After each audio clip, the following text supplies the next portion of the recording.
गरुड़ पुराण में भगवान विष्णु ने बताया है कैसे निकलते हैं शरीर से प्राण, मरने के बाद क्या होता है आत्मा के साथ। आइए जानते हैं। गरुड़ पुराण के अनुसार जिस मनुष्य की मृत्यु होने वाली होती है वह बोलना चाहता है लेकिन बोल नहीं पाता। अंत समय में उसकी सभी इंद्रियां, बोलने सुनने आदि की शक्ति नष्ट हो जाती है और हिल डुल भी नहीं पाता है वह।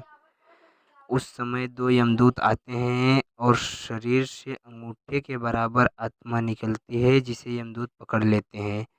यमराज के दूत उस आत्मा को पकड़कर यमलोक ले जाते हैं, जैसे राजा के सैनिक अपराध करने वाले को पकड़कर ले जाते हैं।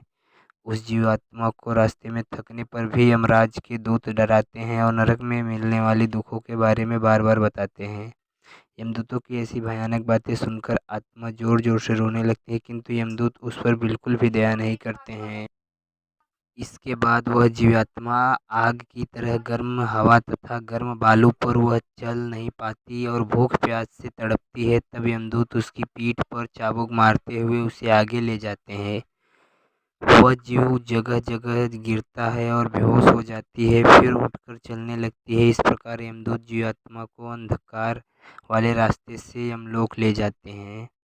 गरुड़ पुराण के अनुसार यमलोक 99,000 यौवन काल की लंबाई मापने की इकाई है। एक यौवन बराबर होता है 4 कोस यानी 13 से 16 किलोमीटर है। वहाँ यमदूत पापी जीव को थोड़ी ही देर में ले जाते हैं। इसके बाद यमदूत उसे सजा देते हैं। इसके बाद वह जीवात्मा यमराज की आज्ञा से यमदूत के साथ फिर से अपने घर जाती है। घर आकर वह जीवात्मा अपने शरीर में पुनः प्रवेश करने की इच्छा करती है, लेकिन यमदूत के बंधन से वह मुक्त नहीं हो पाता है। भूख प्यास के कारण रोती है। पुत्र आदि जो पिंडदान के अंत समय में दान करते हैं उससे भी उनकी तृप्ति नहीं हो पाती है। इस प्रकार भूख प्यास से युक्त होकर वह जीव यमलोक जाता है।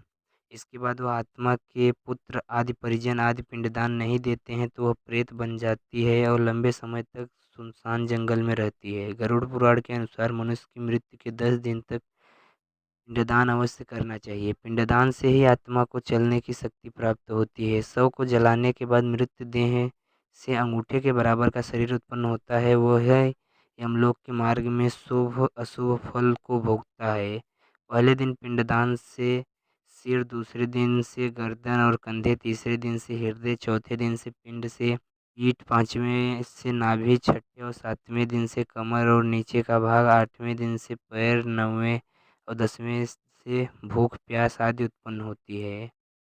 यमदूत द्वारा 13वें दिन आत्मा को पकड़ लिया जाता है। इसके बाद वह भूख प्यास से तड़पती हुई यमलोक तक अकेले ही जाती है। यमलोक तक पहुंचने का रास्ता वैतरणी नदी को छोड़कर 86,000 यौवन से 47 दिन लगातार चक्कर लगाने के बाद आत्मा यमलोक पहुंचती है। इस प्रकार मार्ग में 16 पुरियों को पार कर पापी जीव यमराज के पास पहुंचता है। ऐसे ही इंटरेस्टिंग वीडियो देखने के लिए हमारे चैनल धर्म गंगे को सब्सक्राइब करिए।